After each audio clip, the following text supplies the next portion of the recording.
All right, part 3, which is life changes. Pretty sure. Let me double check. Yep. Life changes. Here is where I'm going to talk to you about things that I have worked on, something I have seen other people work on who have achieved long-term sobriety, and these are the things that I feel are the most important to attaining sobriety long-term. 1. Mental changes. It would be best if you reprogrammed yourself from being a negative thinker to a positive thinker. Every negative situation is not a bad situation. It is a situation that allows you to learn. If you believe in a higher power, no matter who or what your higher power is, or if you choose to not believe in a higher power, you will have life situations where you have a choice. You will have at least 2 options between doing something right and doing something not so good, or both cases seem fair, but you do not have the experience to make the right call, so you end up making the wrong decision.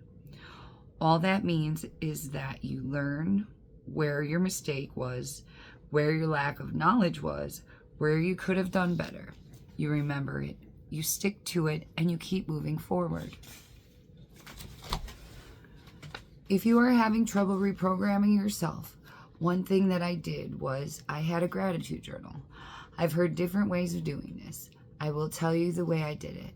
Before I went to bed, every night for 30 days, I wrote down 10 things I was grateful for to have in my life that day. For me, the first week was the hardest. I had to start with really, really simple things. I'm alive. I'm breathing. I have food. I have shelter. I have a bed. I have a job. Simple in your face things. I would write I am grateful for, and then I would put the thing I was grateful for that day. That way, the more I wrote it down, the more I would see it. And by the end of 30 days, I started noticing the smaller, better things in life. You will have to be willing to allow yourself to vocalize your emotions so you can problem solve. Life is going to throw you curveballs every chance it gets. If you do not have, what does that say? If you do not learn how to process your feelings and let them feel heard, this will cause turmoil in your head. To logically deal with the problem, your problem-solving skills will not be the best that they can if you do not allow your feelings to be acknowledged.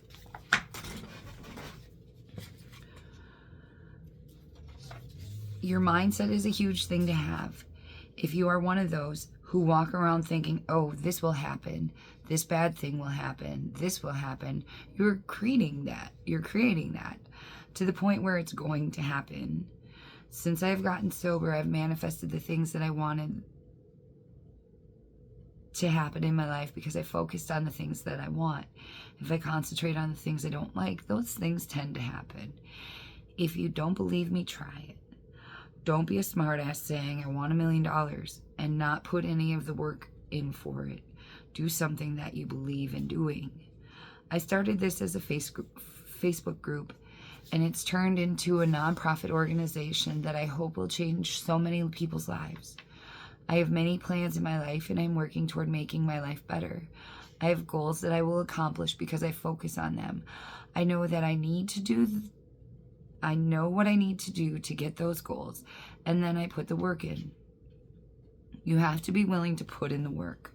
Before you're ready, you have to be open to change. You, your life, and your mind are going to change. How you see things, how you process things are going to change, but it's all for the better. If you don't let go of the past, you will never be able to move forward. My sponsor once told me, if you're holding on to yesterday and you're reaching for tomorrow, you're shitting on today. And I tell you what, that is no more true than the day that I heard it. Emotional changes. When you first get sober, there will be, at some point, an overwhelming overflow of emotions that happens. Within the first month, the first year, as long as you're working on yourself and staying clean and sober, it's going to happen. It happens to every addict, in my experience. All this is because it releases the emotions you protected yourself from over the years. There are 5 stages you move through emotion when changing your behavior. I will include this graph in the book. On page 45, it's the 5 stages people move through emotionally. Hold up.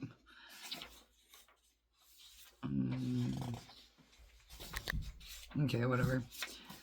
So here's the emotional cycle of change. And what it's showing is the emotional stage over time. And it says that like there's a baseline optimism and pessimism. And then it kind of shows how it kind of dips and comes back up. So like you go optimistic and you dip pessimistic, and then it dips and goes back up into optimistic. Where is this thing? I'm sorry, it flipped. And then the stages that are on that arc, right? So right here in the beginning is uninformed optimism. Stage 2 is informed pessimism. Stage 3 is the valley of despair. Stage 4 is informed optimism, and stage 5 is success and fulfillment.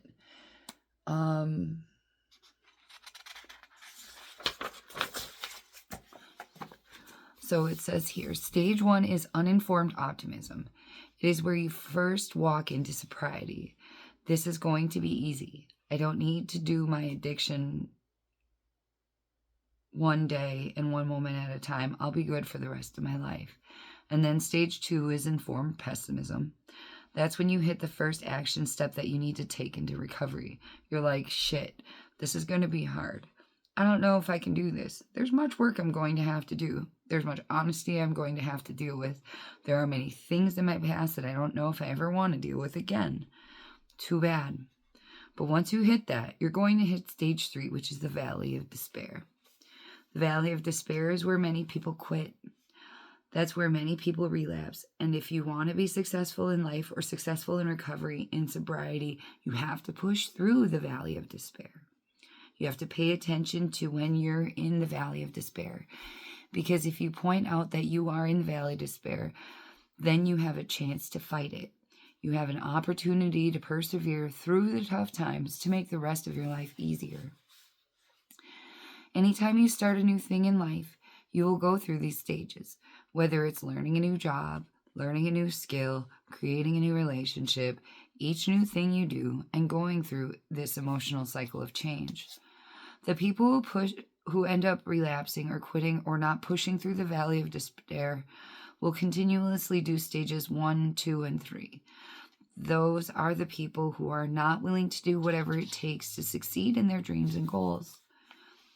You push through the valley of despair, you will get to success. Stage 4 is an informed optimism. It is when you've gone through the rough spot and you've realized that it's not that bad. And even if it was that bad, the outcome is good enough for you to put the effort in, and that is going to make you happier. Stage 5 is success and fulfillment. Accomplish that goal. Get through all the steps and you succeed. Each day you are liable to go through the emotional cycle of change, but it's up to you in what stage you allow yourself to be stuck on. I'm going to include what this says about each stage. 1. Uninformed optimism. This stage is the most exciting. You imagine the benefits but have not experienced any of the costs. Uninformed optimism sits above the line, the land of positive emotion. You see all of the benefits and none of the downside, and you brainstorm and strategize for the future. 2. Informed pessimism. Pessimism. Uninformed optimism doesn't usually last long. As you learn the reality of what it takes to change, positive emotions quickly sour with pessimism starting to set in. This stage is a shift to a negative emotional state. Here the benefits don't seem really high or immediate, and the change's cost is apparent. People question if the difference is worth the effort. You start looking for reasons to abandon the action, but it gets worse. 3. Valley of despair. The lowest point of the emotional cycle is the entrance into the valley of despair. Many people give up the pain of changes felt, and the benefits seem far away and unimportant. The quickest way to end the discomfort is to quit and go back to how you did things before. The past doesn't seem so bad at this stage. If you left here, you end up back at stage 1 and you will have to start all over again. You will be able to persevere if you know why you're making the change and have a compelling future vision of what you want to achieve. 4. Informed optimism. The 4th stage is informed optimism. The possibility of success increases, and you are back in the positive emotional zone. The benefits of your actions are starting to bear fruit, and the cost of change is feeling worth it. The key here is not to stop, but to keep going. 5. Success and fulfillment. Success and fulfillment is the final stage of emotional cycle of change. Here, your new behavior's benefits are fully experienced, and the cost of change is perceived now as worth it. The actions that were once difficult and uncomfortable are now routine. Final thought. Whether you're making meetings better, improving governance, implementing a challenge, strategic plan, resolving unhealthy conflict, or changing something in your personal life, it will be an emotional ride. Know the ride. Embrace the ride. Use this knowledge to increase your chances of healthy change. You will go through those multiple times during recovery. Know them, understand them, and be ready for them. The more you are informed, the more you are liable to succeed. Do not try to get rid of your emotions. That is what got you here in the first place. The key to emotions are making them feel heard, making them feel like someone understands, whether it's yourself or somebody else. The healthy way of dealing with them is you can write them out. You can talk to get it out. It would be best if you did not bottle up your emotions. It is a part of human nature to have feelings. If you do not accept that, you are not going to succeed. How do you have fun in recovery? Try new things until something fits. And when you get bored with that, try something else till something else works. It's that easy. Start with the basics. Start with something that makes you feel happy before you were drinking when you were a kid before your addiction. Whether it's an eating disorder or another addiction, figure out what makes you happy, no matter your addiction. And if you don't know where to start, then start simple. Go to a new class. Look online. Online is your friend. Google is your friend. Get on there and find something that you are okay with trying. But you have to be willing to get out of your comfort zone. If you don't get out of that comfort zone, you're not going to be able to improve your life. Accepting yourself and building from that. One of the things you might think is, I was a horrible person in my addiction. How do I accept that? The reality is you can't change it. The only thing you can change is how you deal with your future and how you will learn from your past and move on. Because I've talked about before, if you don't learn to forgive and put your actions to match your words, you're not going to be able to move on and accept these things. I don't know anything else other than addiction. Where do I start? From the very beginning.